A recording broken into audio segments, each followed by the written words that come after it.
तो ताहि मारी छायाग्रहणी का वध किया, ईर्षा रूपी सिंका को मारा।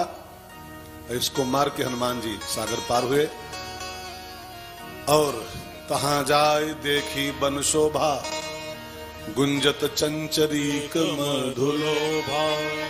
शैल विशाल देखी एक आगे, पर धाई चढ़ो भय त्यागे। रुस गिर पर चढ़ी लंका ते ही देखी। लंका के बाहर एक बहुत विशाल पर्वत था, शैल विशाल देख एक आगे। हनुमान जी उसी पर चढ़ो भय त्यागे और उसी पहाड़ की चोटी पर से लंका को देखना शुरू किया। हनुमान जी पहाड़ की चोटी से लंका को देख रहे हैं। ये एक सूत्र है आज की कथा का, शुरुआती सूत्र, आरंभिक सूत्र है कि लंका को पहाड़ की चोटी से ही देखना चाहिए। पहाड़ की चोटी का अर्थ होता है ऊंचाई, ऊंचाई से। थोड़ा सा एक एक शब्द को थोड़ा यहां बैठा के सुनिएगा। पहाड़ की चोटी पे चढ़ना माने ऊंचाई पर चढ़ना, और लंका को ऊंचाई से देखा जाए तो इंसान लंका में फिर फंसता नहीं। लंका ऐसा स्थान है जहां पर दो चीजों की प्रधानता है। एक वहां कनक कनक सब सोना है, कंचन है, और दूसरे वहां बहुत कामिनियां हैं, बड़ा भोग है लंका में। ऐश्वर्य भी है, भोग भी है, सोना सोना से भरा है, संपत्तियों के अंबार हैं, और नर नाग सुर गंधर्व कन्या रूप मुनि मन मोहई। मने बड़े बड़े मुनियों को मोहित कर ले ऐसी ऐसी सुंदरियां वहां हैं। उस स्थान को देखना है हनुमान जी को, और ऐसे स्थान को, भोग प्रधान स्थान को देखना हो, अपना काम निपटाना हो और भोगों में फंसना भी ना हो, बिना फंसे अपना काम निकाल के बच के निकल आना हो वहां से, तो ऐसे स्थान को देखने का उपाय होता है जरा उसको ऊंचाई से देखो। ऊंचाई से देखोगे तो फंसोगे नहीं। ऊंचाई माने थोड़ा वैचारिक ऊंचाई पर जाओ, थोड़ा विचारों की ऊंचाई पर चढ़ो, तब आपको लगेगा कि जहां हम फंसने जा रहे हैं ये सब क्या है, सब क्या है। सौंदर्य में अगर इंसान फंस रहा है, आदमी 90% तो फंस जाता है इस चक्कर में। अच्छी चमड़ी देखी, अच्छा ऐश्वर्य देखा, अच्छा रूप रंग देखा, अटक जाता है उसी में है। ऊंचाई से नहीं देखता इसलिए फंस जाता है। थोड़ा हाइट से देखो इसको, क्या है संसार में, क्या है। जहां जिसके चक्कर में पड़ के हम लोग परलोक, पुण्य पाप, धर्म अधर्म सब विचार छोड़ देते हैं। जहन्नुम जाए कोई चिंता नहीं, नरक में डाले जाए कोई चिंता नहीं। आखिरकार तनिक सोच के देखो ऊंचाई के साथ, क्या है जगत में, क्या है, कुछ है। जिसके चक्कर में अपना लोक परलोक खराब कर ले रहे हैं, कुछ है उसमें, कुछ नहीं। ऐसा ये संसार है जैसा सेमल फूल। अभी तनिक चमड़ी हटा दी जाए ना, ये जो जिस चमड़ी के चक्कर में इंसान पुण्य पाप और धर्म अधर्म सब भोला पड़ा है, लोक परलोक, तनिक चमड़ी ऊपर से हटा दी जाए तो इसी बॉडी को देख के पलटी हो जाएगी, उल्टी हो जाएगी। अभी तनिक चाय गिर जाए ऊपर से और तनिक छाला पड़ के चमड़ी उधर जाए तो उसको देख के अंदर से मन खराब हो जाता है। बॉडी वही की वही, बॉडी वही की वही। इन ऊंचाइयों से इसको देखो, इस संसार को, तो देख लोगे, अपना काम भी निकाल लोगे। कीजिए सब काजा, लेकिन अटकोगे नहीं कहीं पर, अटकोगे नहीं। इसी पंजाब का एक महात्मा हुआ है, तब पंजाब बटा नहीं था, तब पाकिस्तान में नहीं था, लाहौर, पंजाब में ही लाहौर आता है। पंजाब का ही एक टुकड़ा है लाहौर, वो तो पाकिस्तान में चला गया, अलग बात है। वो नानक बाबा की जन्मभूमि, आजकल वो समझौता करना पड़ रहा है, वो पाकिस्तान थोड़ा इंडिया में था, तो बंटवारा में चला गया। खैर, नानक बाबा इंडियन थे, पाकिस्तानी थोड़ो थे, वो तो बंटवारा में कुछ गड़बड़ हुआ ऐसा। और जब बंटवारा हुआ था, थोड़ा सा शक्ति बरती गई होती तो नानक बाबा की जन्मभूमि हमारे हिंदुस्तान में होनी चाहिए थी। उसके लिए हमको पासपोर्ट बनाना पड़ता है। हमारे नानक बाबा, और हमको वीजा चाहिए पाकिस्तान का। अतिरिक्त शक्ति बढ़ती गई तो नहीं है, ये हमारे बाबा हैं, ये हमारे पास होने चाहिए। इसके लिए हमको पासपोर्ट चाहिए क्या, पाकिस्तान की परमिशन चाहिए क्या हमको, नानक हमारे। खैर, तो पाकिस्तान में एक महात्मा थे उस लाहौर में, इंडिया में, उसका नाम था स्वामी राम तीर्थ। स्वामी रामतीर्थ। एक दिन लाहौर की बाजार में घूम रहे थे, प्यारी घटना है, यही है ऊंचाई से देखना, ऊंचाई से गिर पर चढ़े लंका। तो नानक जी वो लाहौर में घूम रहे थे, तो एक सुंदर वैश्या, लाहौर की एक वैश्या, वैश्या समझते हैं आप लोग? वैश्या माने वो नाच गाना करने वाली और लोगों को रिझाने वाली, वो सामने से आ रही थी उसी रोड पर। बाबा जा रहे थे रामतीर्थ, वैश्या सामने से आ रही थी। रूपवान तो थी हो, सुंदर तो थी। अब नानक जी उसको देखे तो एक टक उसको निहारते रहे, एक अपलक उसके सौंदर्य को निहारना शुरू किया। तो उस वैश्या ने रामतीर्थ से कहा, बाबा ऐसे मत देखो हमको, अटक जाओगे, फंस जाओगे। लाखों करोड़ों फंस के अपना जीवन बर्बाद कर लिए मेरे इस चमड़ी के सौंदर्य के कारण। हमारी इस चमड़ी की में फंस करके लाखों नौजवानों की जिंदगी बर्बाद हो गई, तुम भी बर्बाद हो जाओगे, मत देखो ऐसे हमको, मत देखो। लेकिन बाबा नीचे थोड़ो थे, वो तो चोटी पर से देख रहे थे। तो उस संत ने उस वैश्या से कहा, बेटी हम तुझको नहीं देख रहे हैं, किसको देख रहे हो? तो रामतीर्थ बाबा बड़े अच्छे शायर भी थे, एक शायर बनाई उन्होंने, एक शायरी सुनाई उसको वैश्या को। न तेरे रूप से गरज, न तुझसे गरज, न मैं तुझको देख रहा हूं, न तेरी चमड़ी को देख रहा हूं, फिर किसको देख रहे हो? मैं तो उस मुसव्वर की कलम देख रहा हूं, उस चित्रकार का वो हाथ देख रहा हूं जिसने तुझको बनाया है। जब तुझको बनाया इतना प्यारा है उस बनाने वाले ने, तो मेरा वो करतार, मेरा वो श्याम सुंदर कितना सुंदर होगा। जिसकी रचना इतनी सुंदर, वो कितना सुंदर होगा। नाम तिहारा तारनहारा, कब तेरा दर्शन होगा। जिसकी रचना इतनी सुंदर, वो कितना सुंदर होगा, वो कितना सुंदर होगा। नाम तेरा तारनहारा, कब तेरा दर्शन होगा।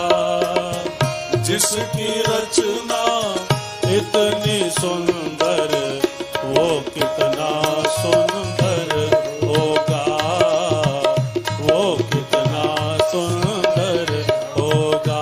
मैं तो उस मुसव्वर की कलम देख रहा हूं, उस चित्रकार को देख रहा हूं, तेरे पीछे जो खड़ा है, तो उसको जिसने बनाया है, वो मेरा प्रभु कितना सुंदर होगा, कितना ब्यूटीफुल होगा।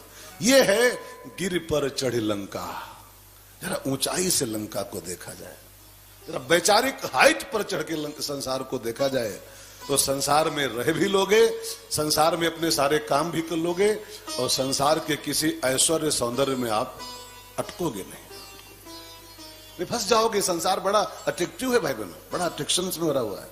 कदम कदम पर अट्रैक्शन है संसार में, कदम कदम पर एक एक चीज फंसाना चाहती है संसार की, एक एक चीज। ऊंचाई से इसको निहारोगे तब बच पाओगे। ठीक है ना, बात समझ में आ रही?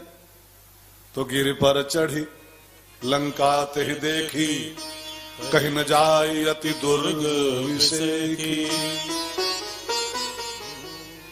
अति उतंग जल निधि चहु पासा, कनक कोट कर परम प्रकाशा। हनुमान जी जब चोटी पर से लंका को देखे, तो सोने का बहुत विशाल किला है, उस किले के अंदर, बाउंड्री के अंदर लंका बसी हुई है। हनुमान जी बारीकी से, बहुत बारीक निगाहों से लंका के एक एक चीज का दर्शन कर रहे हैं, ऊपर से खड़े हुए। गलियां कैसी हैं, मकान कैसे हैं, लंका के लोग कैसे हैं, खाते पीते क्या हैं, रहते कैसे, सब चेक कर रहे हैं बारी बारी से। तो हनुमान जी को लंका में कुछ विशेषताएं दिखाई पड़ी हैं, वो समस्त विशेषताएं लंका की एक छंद में लिखी हुई। यहाँ पर एक छंद आता है बड़ा बढ़िया सा सुंदरकांड में, तो ये छंद हम लोग गाएं और जरा देखें लंका में क्या क्या है। कनक कोट विचित्र मणिकृत सुंदरा, यतना घना चौहट हट सुबट बीती, चारुपुर बहु विधि बना। गज बाजी खचर निकर पदचर, रथ बरो धनि को गले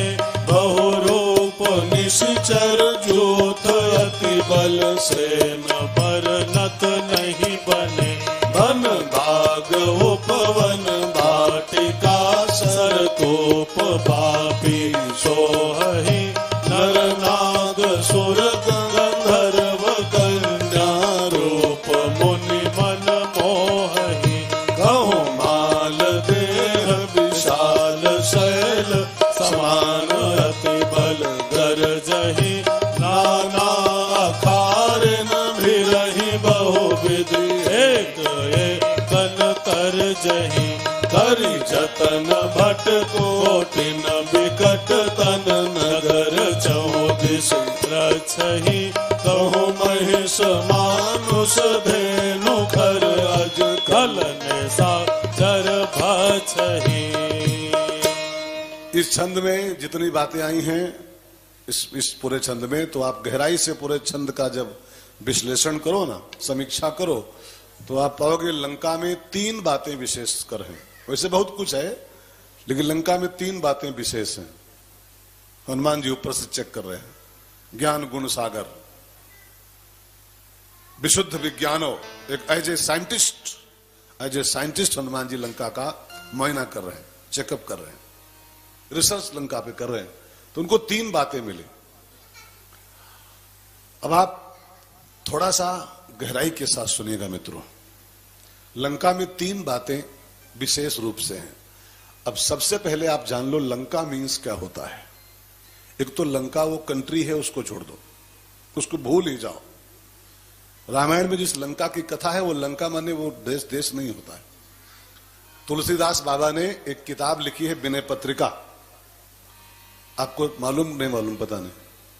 तुलसीदास जी की जिसकी एक किताब है ना रामचरितमानस, उसकी 12 किताबें, 12 पुस्तकें, 1-2 नहीं है, 12 किताबें, 1 दर्जन। और तुलसीदास को पूरा समझने के लिए तुलसीदास की 12 किताबों का अध्ययन करना मस्ट होता है। जब तक 12 नहीं पढ़ोगे तुलसी आपके पकड़ में नहीं आएगा। एक किताब से कभी तुलसी नहीं पकड़ पाओगे आप, कि खाली रामायण पढ़ लो तुलसीदास को जान जाओगे, नहीं जान पाओगे आप, सब बाउंस हो जाएगा पूरा। आपने कभी एक जब पढ़ाई आप करते थे तो आपको याद होगा, एक पुस्तक होती थी, उसकी एक कुंजी होती थी, गाइड होती थी ना, जैसे ये किताब है विज्ञान की और उसका एक होता था, वो क्या बोलते थे उसको जी, कुंजी बोलते थे ना, हाँ कुंजी, हाँ हम भी कुंजी खूब पढ़े हैं। तो रामचरितमानस की जो पोथी है ना, जो किताब है, इसकी कुंजी है विनय पत्रिका। विनय पत्रिका, विनय पत्रिका में रामायण की पूरी कथाओं के अर्थ लिखे हुए हैं, आध्यात्मिक अर्थ। दशरथ माने क्या होता है, कौशल्या माने क्या होता है, अयोध्या माने क्या होता है, लंका माने क्या होता है, सुमित्रा माने क्या होता है, रावण माने क्या होता है। ये सब अगर माने पढ़ने आपको हैं तो आपको रामायण की कुंजी पढ़नी पड़ेगी, विनय पत्रिका। कभी लाओ, 25-30 रुपए की आती है, बहुत महंगी नहीं है, 25-30 रुपए केवल है। उसी में बारीकी से खोजोगे तो आपको जहां तहां मिलेगा लंका माने क्या, रावण माने क्या, कुंभकर्ण माने क्या, मेघनाद माने क्या। अब आप लोग यही मानते रहोगे कि वो रावण एक होगा, उसका लड़का होगा, उसका भाई होगा। नहीं नहीं, ये सब खाली कहानियां हैं, इसके पीछे विज्ञान छिपा हुआ है।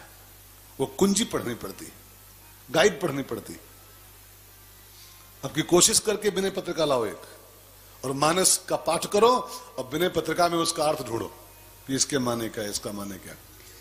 तो लंका मीन्स क्या होता है, जिस लंका की बात यहां होने जा रही है, जिस लंका को हनुमान जी देख रहे हैं, उस लंका का माने लंका देश नहीं, लंका कंट्री नहीं। लंका मीन्स क्या, तो गोस्वामी जी विनय में कहते हैं, प्रवृत्ति लंका दुर्ग रचित मन दनुज मय रूपधारी। अभी देखो शब्द वहां है, अर्थ यहां लिखा हुआ है। प्रवृत्ति लंका दुर्ग रचित मन दनुज मय रूपधारी। अब इसका बड़ा बढ़िया अर्थ है, एक कुंजी में लिखा हुआ है विनय पत्रिका में। मन ही मय दानव है, ध्यान देकर सुनिएगा। रचित मन दनुज मय रूपधारी, आपका मन ही मय दानव है। और लंका को मय दानव ही बसाया था, आपको पता होना चाहिए। मय दानव तो ही मह दानव बहुरी संवारा, मैदानों की बसाई लंका है। अब मैदानों कुछ और नहीं, योर मन इज मैदानों, रचित मन दनुज मैं रूपधारी। तो हमारे आपके मन में, हमारा आपका मन जो खेल खेलता रहता है ना, मन में जो संकल्प विकल्प उठते रहते हैं, ये होना चाहिए, ऐसा होना चाहिए, ऐसा होना चाहिए, ये करो, ये करो, ये करो, ये हो, ये जो हमारी प्रवृत्तियां हैं, प्रवृत्तियां, गोस्वामी जी कहते हैं प्रवृत्ति लंका दुर्ग, मनुष्य की प्रवृत्ति ही लंका है। ये मन में जो संकल्प विकल्प उठते रहते हैं, ऐसा हो, ऐसा हो, ऐसा हो। वो कौन सा एक कविता आपने पढ़ी होगी प्राइमरी कक्षाओं में, यदि होता किन्नर नरेश में शाही वस्त्र पहनता, सोने का सिंहासन होता और सिर पर मुकुट चमकता, बंदी जन गुण गाते। नहीं पढ़े हो क्या प्राइमरी में? हे भगवान का हुई।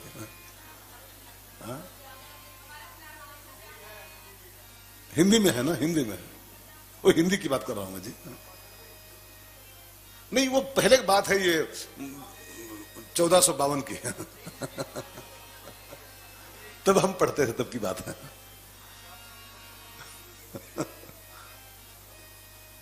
झांसी की रानी की पहले की बात है। तो अरे हम बुढ़े हैं, कब के पढ़ चुके हैं।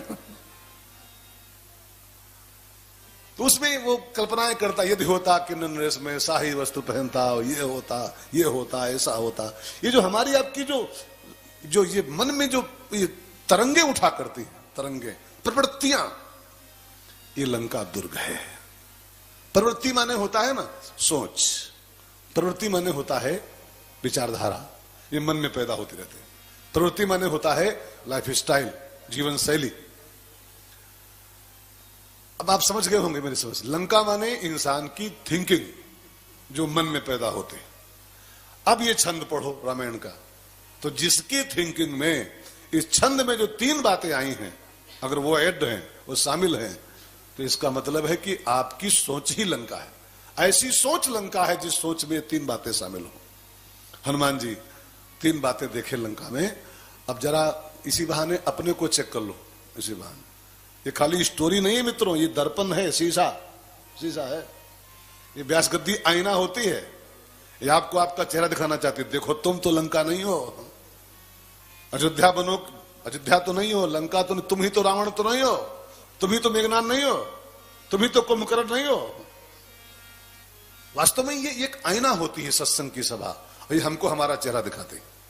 तो इसी बहाने अपने को चेक करो कि कहीं लंका आप तो नहीं हो, कहीं वो लंका आपके अंदर तो नहीं बसी हुई। तो लंका की 3 विशेषताएं हैं, और जिसकी थिंकिंग में, लंका माने थिंकिंग, जिसकी थिंकिंग में 3 बातें हैं वही लंका है। ठीक है, तो आइए थोड़ा सा समझो ध्यान देके।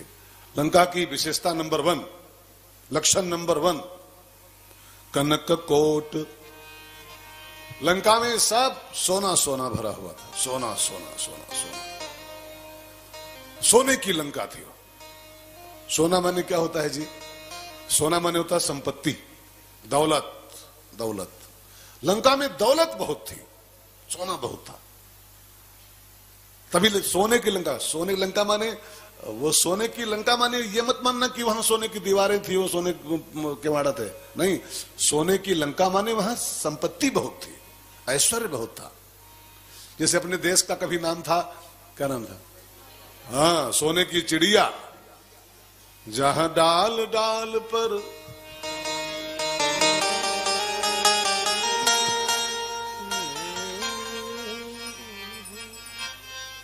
चिड़िया करती थी बसेरा, वो भारत देश है मेरा, वो भारत देश है मेरा। जहाँ डाल डाल पर सोने की चिड़िया करती है बसेरा, वो भारत देश है मेरा, वो भारत देश है मेरा। अब आगे नहीं गाना हमको है, इसका नाम था सोने की चिड़िया। अब इसका अर्थ क्या होता है कि हमारा देश कभी बहुत संपन्न था, तो लूटा गया है, लूटा गया। 17 बार गजनवी अटैक किया है, और भर भर के हजारों ऊंट लाद लाद के गया यहां से, पूरे पूरे सब लूट ले गया। कितने साल मुगल लूटे, कितने साल अंग्रेज लूटे, और लूट लूट के सब पहुंचाते रहे बाहर कहीं। पूरे पूरे शिप भर के गए यहां से, पूरे पूरे शिप भर जाते थे यहां से लंदन। हमारा कोहिनूर आज तक उन्हीं के पास रखा हुआ है। जो रणजीत सिंह के माथे में लगा हुआ था वो कोहिनूर लूट ले गए थे, आज तक वहीं पर है। हमारे देश की आन बान था, शान था कोहिनूर। अरबों रुपए का हीरा है, अरबों रुपए का। खैर, तो मुझे कहना यह है कि जहां डाल डाल पर सोने की चिड़िया, तो सोने की चिड़िया, सोने की लंका, सोने की द्वारिका, ये सब शब्द हैं केवल। इसको ऐसे मत पकड़ना कि सोने की द्वारिका माने वहां सोने के मकान होंगे सब। वो समृद्ध राष्ट्र था, संपन्न देश था, तो सोने की लंका, सोने की द्वारिका, सोने की चिड़िया, ठीक है ना। इस अर्थ में इसको देखना चाहिए। लंका में बहुत बहुत संपत्ति थी, लेकिन लंका की संपत्ति कमाई हुई नहीं थी, लूटी हुई थी। रावण कमाता नहीं था, रावण लूटता था खाली बस। जिसके पास ज्यादा पा गया, अटैक कर दिया, सब भल्लाया, सब लूट लूट के भरे हुए थे। एक बार कुबेर पर धावा और छीन ले आवा, और छीन ले आवा। वो कमाई नहीं करता था, उसकी दुकान नहीं कहीं थी, उसकी फैक्ट्री नहीं चलती थी, वो लूटता था खाली बस। लूट मार करके ऐश्वर्य इकट्ठा किया था उसने, संपत्ति इकट्ठा की थी। तो जिसकी थिंकिंग में ये भाव बैठा है कि दूसरों का लूटो और अपना भरो,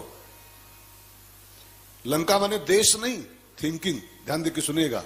और जिसकी सोच में ये दुर्गुण है, ये दोष है, जिसकी थिंकिंग में ये ऐड हो गया है कि दूसरों का छीनिए, अपना चमचमाइए, अपनी कोठी खड़ी कीजिए, ये जो सोच, ये जो जीवन शैली इंसान की है, ऐसी जीवन शैली नाम लंका होता है। और संतों ने कहा है कि तब तो एक लंका थी, एक लंका थी, आज पग पग लंका, घर घर रावण और पग पग लंका। वो गाना सुने हो, भजन? कल जुग बैठा मार कुंडली, जाऊं तो मैं कहां जाऊं, कल जुग बैठा मार कुंडली, जाऊं तो मैं कहां जाऊं। अब हर घर में रावण बैठा, इतने राम कहां से लाऊं। घर घर रावण पग पग लंका, इतने राम कहां से लाऊं। संत कहता घर घर रावण और पग पग लंका, कदम कदम पर लंका बसी हुई है। लंका माने हर इंसान की लगभग 2-4% को छोड़ दो तो लगभग 95% के ऊपर इंसानों की खोपड़ी में लंका बस गई है कि दूसरा चाहे जहन्नुम जाए, दूसरे का चाहे सब मिट जाए, हमारा काम बनना चाहिए, हमारा फायदा होना चाहिए। ये सोच ही लंका है, ऐसी प्रवृत्ति ही लंका है। वो कौन सी कहावत है, अपना काम बनता भाड़ में जाए जनता, है ना। अपना काम बनता, हमारा काम बने खाली बस, दूसरा चाहे जहन्नुम जाए। लोग पूरी पूरी बस्ती उजाड़ दे रहे हैं अपनी अपनी कोठी के चक्कर में। मैं जब पढ़ता था ना BA पार्ट 1 में, तब राजीव गांधी PM का चुनाव लड़ रहे थे, MP का चुनाव, तब 1989 की बात है, किस 84 की बात शायद, 84 में तो बन गए थे, उसके बाद लड़े थे 89 में। तो मैं लखीमपुर में, मेरा जहां जन्म स्थान है वहां में, तब BA का छात्र था, तो उनकी रैली थी लखीमपुर में। मैं उनको सुनने एज PM आए थे, एज ए PM थे ही, वो चुनाव लड़ रहे थे।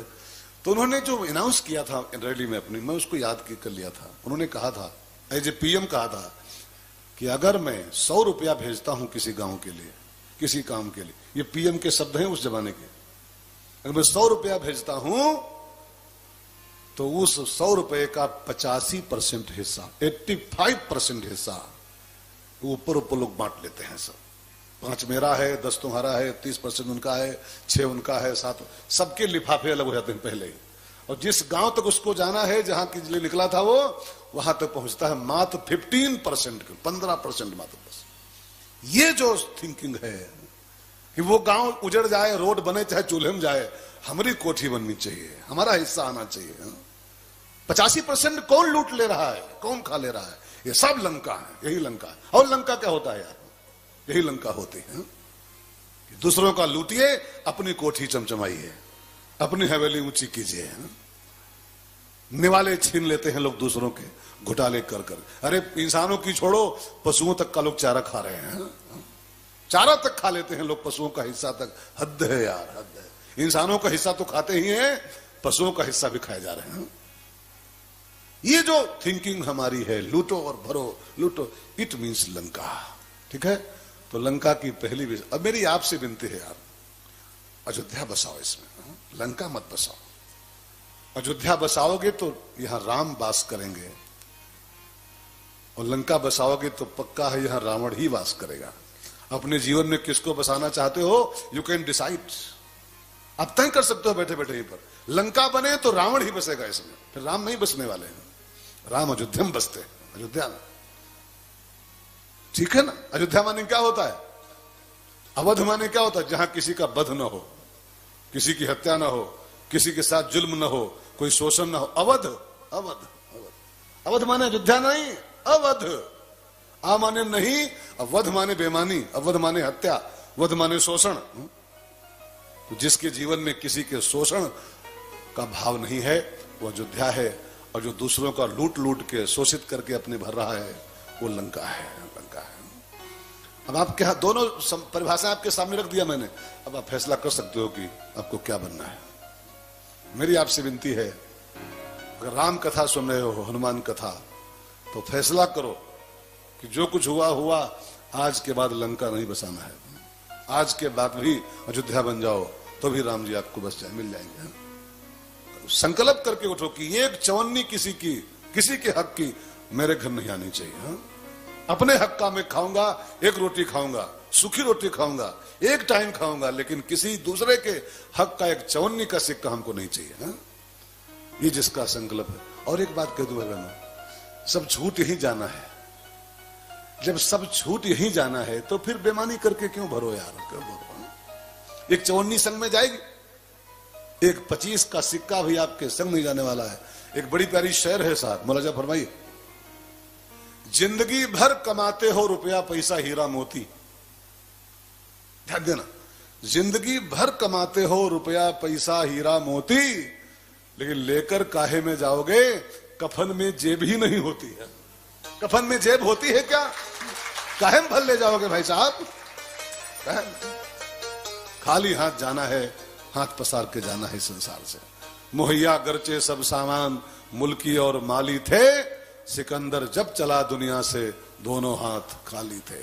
जिंदगी भर लूटा सिकंदर, जिंदगी भर लूटा, लेकिन अंत में खाली हाथ संसार से गया।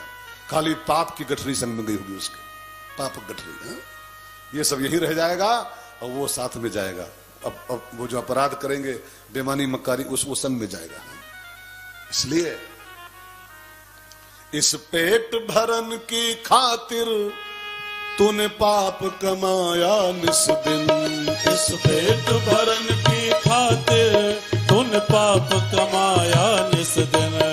शमशान में लकड़ी रख कर तुझे आग लगेगी एक दिन। शमशान में लकड़ी रख कर तुझे आग लगेगी एक दिन। राख हो जाएगा कोई न साथी तेरा साथ निभाएगा, छोड़कर संसार जब तू जाएगा, कोई न साथी तेरा साथ निभाएगा।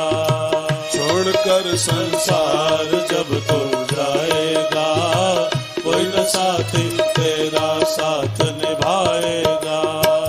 तो लंका माने थिंकिंग, और जिसकी थिंकिंग में ये भाव बैठा है, लूटिए और अपनी कोठी भरिए, ये लंका है। ठीक है, ये सोच लंका है। लंका माने नगर नहीं, सोच होता है। ठीक है। नंबर 2, लंका की दूसरी विशेषता थी नरनाग सुर गंधर्व कन्या रूप मुनि मन मोहि। लंका में आदेश रावण का था कि लड़की चाहे किसी कास्ट की हो, नर नाग सुर गंधर्व, नर कन्या हो, नाग कन्या हो, सुर कन्या हो, गंधर्व कन्या हो, हिंदू कन्या हो, मुस्लिम कन्या हो, सिख कन्या हो, ईसाई कन्या, जिस जात की हो कोई बात नहीं है, बस चमड़ी चमचम चमचम हो, उसको उठा लो, अब बस मुझको चलेगी चलेगी। ये रावण का संकेत था, रावण का आदेश था। अथवा कह लो लंका की सोच थी कि जाति कोई हो, बस चमड़ी चमचम चमचम होती हो, कबूल है, कबूल है, स्वीकार है इनको। ये थिंकिंग लंका है, ये थिंकिंग लंका है, जहां केवल देह के सौंदर्य की पूजा होती हो, न जाति न पाति न संस्कार न कुल न धर्म, बस चमड़ी चमचमाती हो, लाओ चलेगी चलेगी। ये सोच लंका है। लंका माने थिंकिंग, लंका देश नहीं, थिंकिंग। ठीक है, अब फिर मैं दोहराऊं, पग पग लंका, पग पग लंका। आज के समाज में आप देखिए 90% लोगों की सोच में ये बीमारी घुस गई है। चमड़ी बढ़िया हो, रूप रंग बढ़िया हो, जात वात क्या होती है, कास्ट वास्ट क्या होती है, क्यों नहीं होती है जी? होती नहीं तो बनाई फिर कहा गई है? अगर होती न होती तो हमारे संतों ने इसे बनाया क्यों है? और संतों छोड़ो, भगवान ने इसको व्यवस्था बनाई। भगवान गीता में कहते हैं चातुर्वर्ण मया सृष्टम, ये 4 वर्ण मैंने बनाए। ये किसी इंसान की व्यवस्था नहीं है, ये मुरली वाली व्यवस्था है। ब्राह्मण, क्षत्रिय, वैश्य, शूद्र, ये ठाकुर की व्यवस्था है। हम ठाकुर से बड़े वीआईपी हो गए हैं क्या कि भगवान से ऊपर उसकी व्यवस्था हम फिर कर देंगे? कई लोग ये जात विवाद होती क्यों नहीं? होती है, न होती तो फिर ये भगवान बनाए क्यों? 84 लाख योनियां बनाई, क्यों बनाई भगवान ने? अगर एक से ही काम चलता होता तो फिर 84 लाख कौन काम था?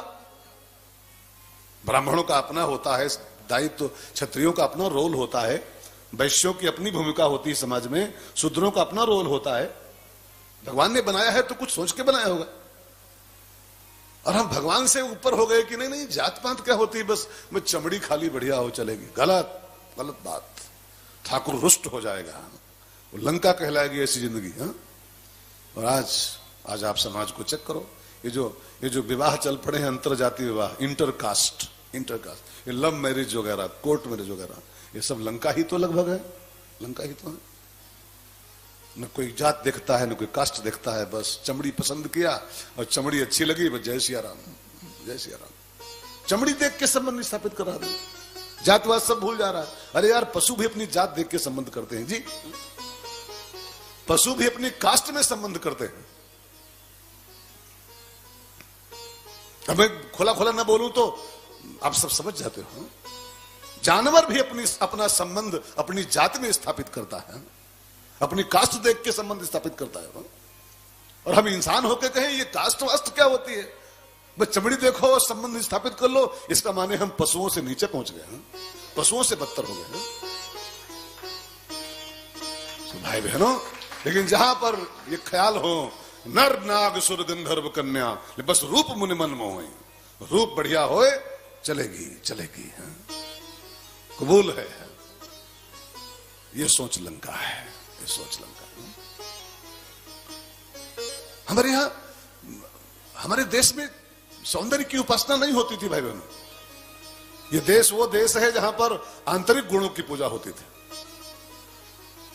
आपने कहानी सुनी है अष्टावक्र मुनि की? अष्टावक्र मुनि की, जनक की सभा में अष्टावक्र मुनि पधारे। वो थोड़ा काले कलूटे थे, थोड़ा टेढ़े मेढ़े थे, वो चमड़ी भी बहुत काली काली थी और बॉडी भी उनकी यूं सब थी, टेढ़ी मेढ़ी।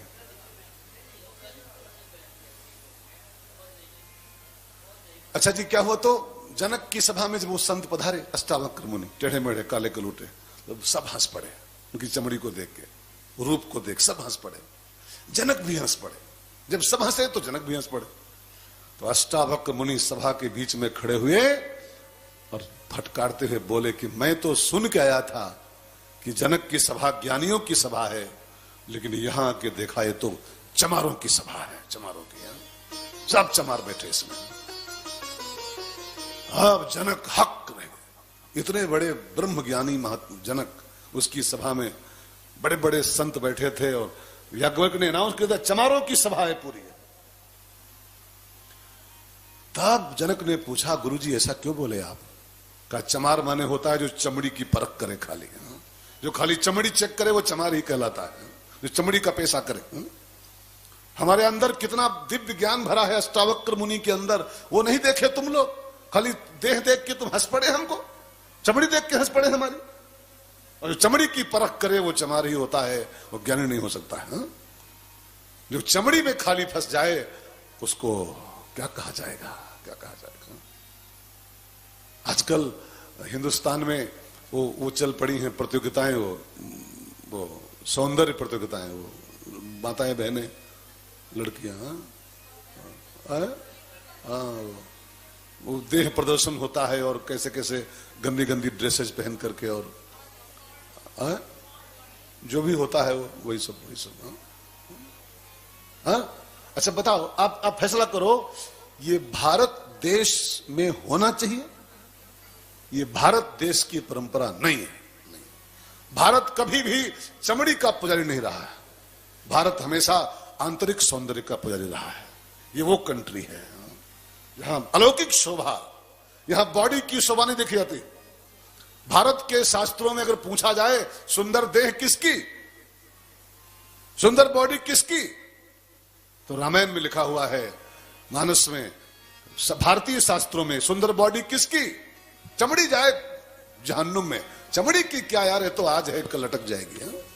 आज चढ़ी है कल ये झूलने वाली है, लटकने वाली, इसका कोई सौंदर्य है यार? रामायण में तुलसी से पूछा गया सुंदर कौन, ब्यूटीफुल कौन? तो गोस्वामी जी कहते हैं सोई पावन सोई सुभग शरीरा, सोई पावन सोई सुभग शरीरा, जो तनु पाए भजहि रघुवीरा, जो तनु पाए भजहि रघुवीरा। जो इस मानव जीवन को पाने के बाद इसके माध्यम से भगवान को भज रहा है, वो ब्यूटीफुल है, वो हैंडसम है। बाकी तो सब मिट्टी मिलने वाले यार। मान मेरा कहना नहीं तो पछताएगा। जरा 2 लाइन गाओ सब लोग मेरे साथ। मान मेरा कहना नहीं तो पछताएगा, माटी का खिलौना माटी में मिल जाएगा, माटी का खिलौना माटी में मिल जाएगा, माटी का खिलौना माटी में मिल जाएगा, माटी का खिलौना माटी में मिल जाएगा। मान मेरा कहना नहीं तो पछताएगा, मान मेरा कहना नहीं तो पछताएगा, माटी का खिलौना माटी में मिल जाएगा, माटी का खिलौना माटी में मिल जाएगा। सुंदर देह देख कर भोला, सुंदर देह देख कर भोला, धन यौवन के मद में भोला, धन यौवन के मद में भोला। एक दिन हंसा अकेला उड़ जाएगा, एक दिन हंसा अकेला उड़ जाएगा, माटी का खिलौना माटी में मिल जाएगा, माटी का खिलौना माटी में मिल जाएगा। मान मेरा कहना नहीं तो पछताएगा, मान मेरा कहना नहीं तो पछताएगा, माटी का खिलौना माटी में मिल जाएगा। हिंदुस्तान की धरती पर नारी को भोग्या नहीं माना गया है, पूज्या माना गया है, पूज्या। शास्त्रों में लिखा है यत्र नार्यस्तु पूजन्ते, जहां नारियों की पूजा होती है, जिस देश में रमन्ते तत्र देवता। ये नारियों को प्रदर्शन की चीज नहीं माना गया है, यहां दर्शन की चीज माना गया है। नारी दर्शनी होती है, ना कि प्रदर्शनी होती है। आजकल ये जो चल रहे हैं प्रोग्राम, नारी को खाली एक प्रदर्शन की चीज बना दिया गया है, खाली वो क्या क्या करके और कैसे कैसे चाल दिखाती हैं। भाई बहनों, नारी प्रदर्शन की वस्तु नहीं है, नारी दर्शन की वस्तु है। नारी भोग्य नहीं है, नारी पूज्य है, हमारे यहाँ पूज्य है, उसके बंदनीय है। माँ कहलाती, नारी माँ कहलाती। या देवी सर्वभूतेषु मात्र रूपेण संस्थिता नमस्तस्यै नमस्तस्यै नमस्तस्यै। ये हमारी भारत की परंपरा है। लेकिन जहां पर जातिवाद कुछ नहीं, पुण्य पाप कुछ नहीं, बस चमड़ी देखो। और जिसकी थिंकिंग में ये बैठा है वो लंका है। लंका माने, फिर मैं दोहरा रहा हूं, देश पर मत रहिएगा, वो कंट्री उंट्री मारो गोली। सोच लंका होती है। और लंका की तीसरी विशेषता जो अंतिम लिखी है उस छंद में, महिष मानुष धेनु खर अज खल निशाचर भक्षही। महिष माने भैंसा, अज माने बकरी, भैंसा बकरी मुर्गी अंडा मछली ये सब खाओ, अपना मांस बढ़ाओ, अपनी बॉडी बिल्डिंग करो। ये जिसकी सोच में घुसा हुआ है वो लंका है, वही लंका। भैंसा बकरी खाइए, भैंसा बकरी का मांस खाइए, अपना मांस बढ़ाइए, ऐसी सोच लंका है। स्वामी राम तीर्थ महाराज जी ने इसी पंजाब की धरती से एक अनाउंस किया था, देह मेरा देवालय है, आत्म मेरा शिवालय है। राम तीर्थ पंजाबी महात्मा की वाणी है, देह मेरा देवालय। देवालय माने क्या होता है अजी? माने मंदिर, देवालय माने मंदिर होता है जी। राम तीर्थ की निगाहों में मंदिर ये मंदिर नहीं होते, यहां तो खाली पत्थर की मूर्ति बैठी हुई है, पत्थरों की मूर्तियां हैं। ईश्वर यहां नहीं बैठा हुआ। ईश्वर कहां बैठा है? अर्जुन ने गीता में पूछा भगवान से, अर्जुन ने, वेयर डू यू लिव, कहां रहते हो तुम? शिव शक्ति मंदिर, सनातन धर्म मंदिर, 44 वाला मंदिर, कहां रहते हो, कहां निवास आपका है? तो भगवान ने गीता में उत्तर दिया है, ईश्वरः सर्वभूतानां हृदय से अर्जुन तिष्ठति। अर्जुन, ईश्वर किसी मंदिर में नहीं बैठा है, ईश्वर तो इंसान के भीतर बैठता है। तो मंदिर कौन हुआ जी? वास्तव में देह मेरा देवालय है। जहां ईश्वर रहता है उसको देवालय कहते हैं, उसको मंदिर कहते हैं। तो ये तो खाली मंदिर के प्रतीक मात्र हैं। मंदिर एक प्रतीक बनाए गए हैं कि ये मंदिर है भगवान का। बाकी भगवान जहां रहे उसको मंदिर इसलिए कहते हैं। भगवान कहां रहता है? जहां भगवान निवास करे वो असली मंदिर है। अब भगवान निवास कहां करता है आप गीता में पढ़ो। तो वास्तव में देह मेरा देवालय है, ये मंदिर असली है हमारा आपका। अब मुझे आपसे एक बात कहनी है, इन मंदिरों को जो खाली मंदिर के प्रतीक मात्र हैं, मंदिर के खाली एक ढांचा बनाया गया, मंदिर का ढांचा है ना, ढांचा मात्र मंदिर का है ये।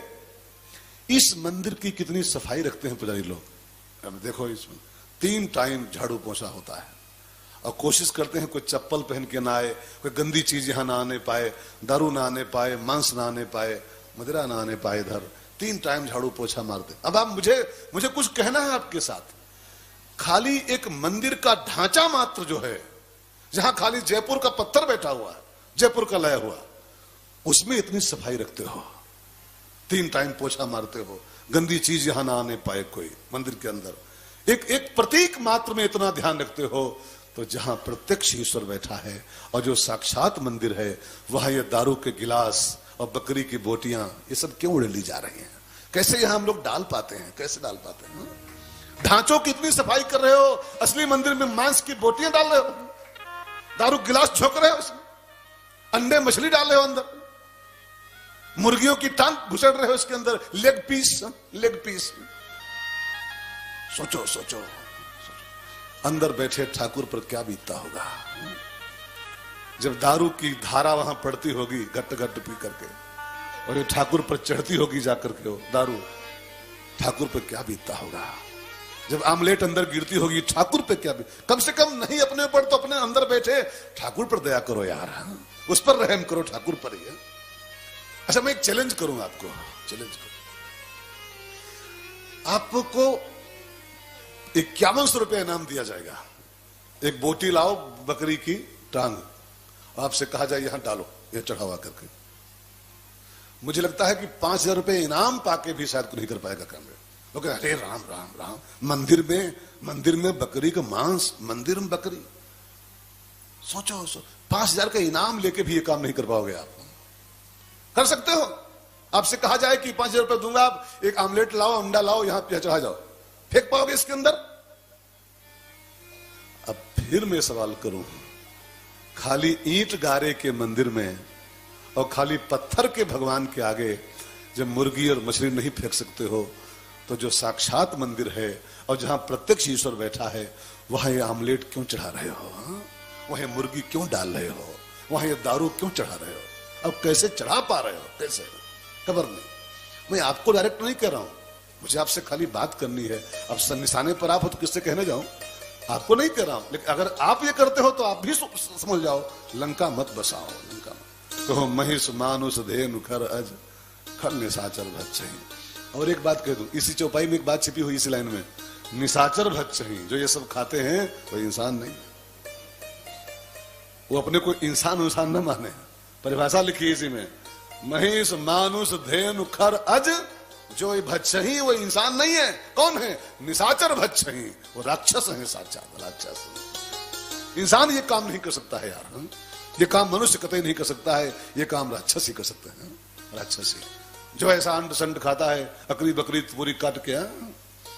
कभी कभी एक प्रयोग करो, मैं हाथ जोड़ के विनती करता हूं, कभी जहां बकरी कटती हो वहां खड़े हो, जहां बकरी कटती है ना वहां खड़े होकर देखो आप, और तनिक मनुष्य बन के खड़े हो। जब कसाई उसको पटकता है और पटक के उसकी गर्दन पे टांग धरता है, और जब छुरिया उठाता है काटने के लिए, तो बकरी का एक एक रोया खड़ा होता है, थर थर थर थर कांप रही होती है, में कर रही होती है, हाथ पांव हिला रही होती है, और वो कुछ नहीं सुनता है उसकी। उसको पटक के गर्दन यूं करके, और जब चाक करता है उसको गला काट के अलग कर देता है उसका, और बेचारी तब भी टांगे यूं यूं क्या करती है, कूदे पड़ते।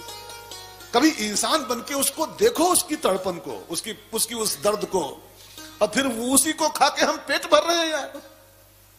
उसकी उस हत्या को खा करके, उसकी उस मर्डर को खा करके, उसकी उस तड़प को खा करके, उसकी उस हाय को खा करके हमें पेट भरे, और फिर कहे कि इंसान है। नेवर, किसी भी एंगल से इंसान नहीं है वो जो भैंसा बकरी खाता है, वो मनुष्य नहीं हो सकता है किसी तरह।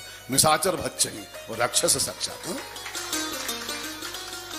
सो भाई बहनों, मेरी आपसे, मैं आपको वो कुछ कड़वा बोल रहा हूं, थोड़ा जानबूझ के बोल रहा हूं, लेकिन समझ में आप क्या इसलिए बोल रहा हूं, निशाचर न बने हम लोग, इंसान बने।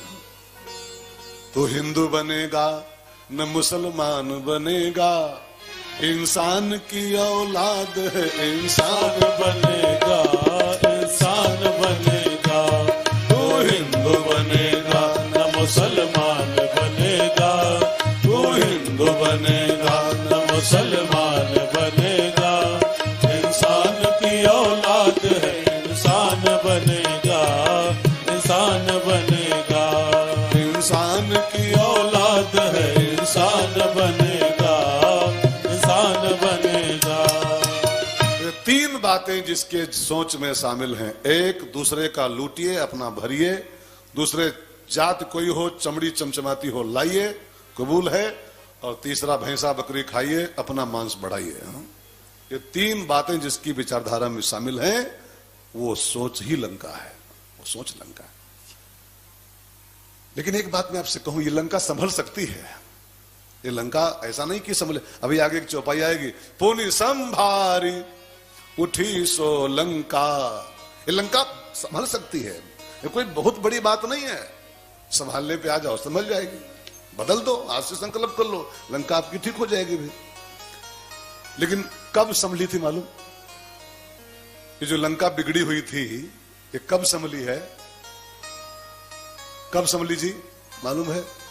जब मुठका एक महाकवि हनी, चौपैया भी आगे आएगी, मुठका एक महाकवि हनी, मुठका एक महाकवि हनी, रुधिर बमत धर निधन मनी, रुधिर बमत धर निधन मनी। पुनि संभारी उठी सो लंका, पुनि संभारी उठी सो लंका। जोरी पानी कर विनय सशंका, जोरी पानी कर विनय सशंका। हनुमान जी का मुक्का लगा लंकिनी की खोपड़िया पर, तो लंकिनी संभल गई, संभल गई। लंका माने लंका, लंका संभल गई मतलब इंसान की जो विचारधारा है वो संभल जाती है। लेकिन शर्त है हनुमान का मुक्का लगे तब। हनुमान के मुक्के का अर्थ क्या है? हनुमान माने संत, और संत सत्संग में मुक्का ही चलते हैं। आप यहां बैठे हो, आपको मैं कितना प्रहार कर रहा हूं आपके ऊपर, आपको चुपड़ नहीं रहा हूं मैं एक आदमी को भी। अब मेरी लैंग्वेज सुन रहे हो, मैं कितना ठोक ठोक के मार रहा हूं। सत्संग प्रहार ही करता है। सत्संग मक्खनबाजी का नाम नहीं है कि अरे सेठ जी, अरे भाई जी आप तो देवता हो।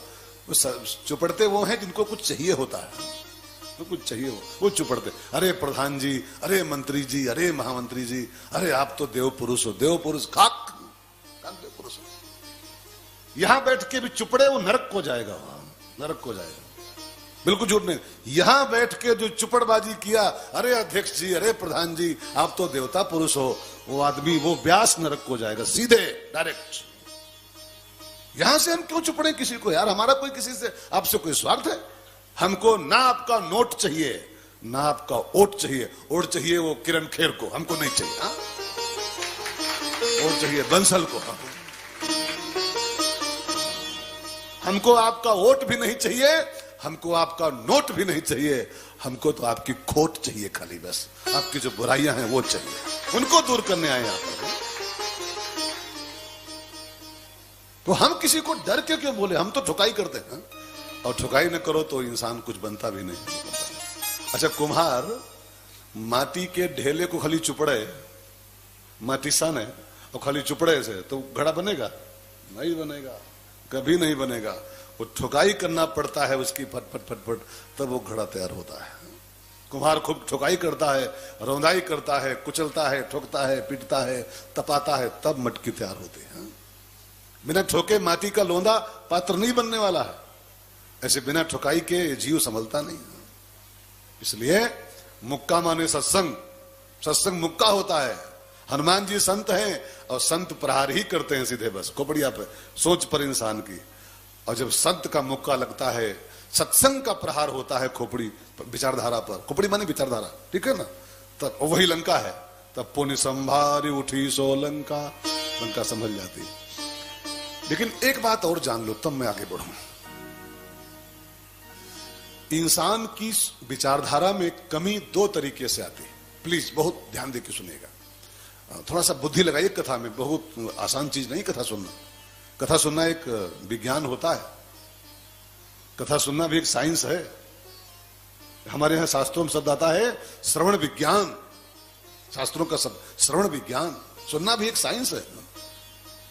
कहने वाले की बातों को समझना है तो आपको बहुत बहुत यूज करना पड़ेगा माइंड का अपने, तब बात समझ में आएगी। है?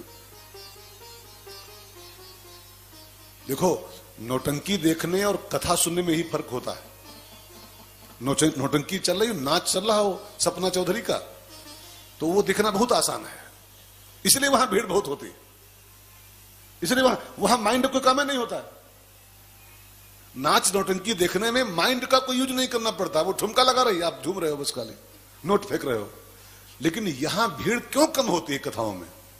ये मैं आपको कुछ वो नहीं कह रहा हूं, कथाओं में नौटंकी की अपेक्षा भीड़ 10 गुना कम होती है। क्यों?